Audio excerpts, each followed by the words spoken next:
আসসালামু আলাইকুম ওয়া রাহমাতুল্লাহি ওয়া বারাকাতুহু। সুপ্রিয় দর্শক, আজকে আমি আপনাদের সামনে নামাজের 13টি ফরজ এবং নামাজের 14টি ওয়াজিব কি কি এবং গোসলের ফরজ ও অজুর ফরজ কি কি তা নিয়ে হাজির হয়েছি। চলুন শুরু করা যাক। নামাজের 13টি ফরজ। নামাজের বাহিরে 7টি ফরজ, নামাজের ভেতরে 6টি ফরজ। নামাজের বাহিরে 7টি ফরজ।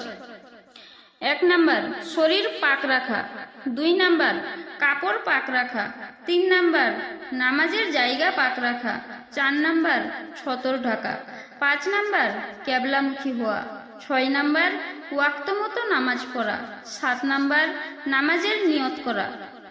নামাজের ভেতর 6টি ফরজ। 1 নাম্বার তাকবীরে তাহরিমা বলা, আল্লাহু আকবারকে তাকবীরে তাহরিমা বলে। 2 নাম্বার খাড়া হয়ে নামাজ পড়া। 3 নাম্বার কেরাত পড়া। 4 নাম্বার রুকু করা। 5 নাম্বার 2 সেজদা করা। 6 নাম্বার আখেরি বৈঠক করা। নামাজের ওয়াজিব 14টি। 1 নাম্বার সূরা ফাতিহা তথা আলহামদু শরীফ পুরা পড়া। 2 নাম্বার সূরা ফাতিহা তথা আলহামদুর সহিত সূরা মিলানো। 3 নাম্বার রুকু সিজদায় দেরি করা। 4 নাম্বার রুকু থেকে সোজা হয়ে খাড়া হওয়া। 5 নাম্বার 2 সিজদার মাঝখানে সোজা হয়ে বসা। 6 নাম্বার দরমিয়ানি তথা মধ্যম বৈঠক করা। 7 নাম্বার উভয় বৈঠকে আত্তাহিয়াতু করা।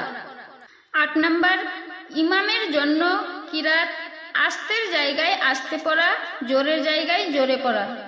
9 নাম্বার ভিতরের নামাজে দোয়ায়ে কুনুত পড়া। 10 নাম্বার 2 ঈদের নামাজে 6 তাকবীর বলা। 11 নাম্বার প্রত্যেক ফরজ নামাজের প্রথম 2 রাকাতকে কিরাতের জন্য নির্ধারিত করা। 12 নাম্বার প্রত্যেক রাকাতের ফরজগুলির তারতিব তথা ধারাবাহিকতা ঠিক রাখা।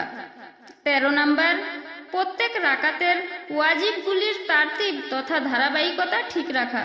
14 নাম্বার আসসালামু আলাইকুম বলিয়া নামাজ শেষ করা। গোসলের ফরজ 3টি। 1 নাম্বার কুলি করা। 2 নাম্বার নাকে পানি দেওয়া। 3 নাম্বার সমস্ত শরীর ভালো করে ধৌত করা। অজুর ফরজ 4টি। 1 নাম্বার সমস্ত মুখ ধোয়া। 2 নাম্বার দোনো হাতের কোনই সহ ধোয়া। 3 নাম্বার মাথা মাসেহ করা। 4 নাম্বার দোনো পায়ের টাকনু সহ ধোয়া।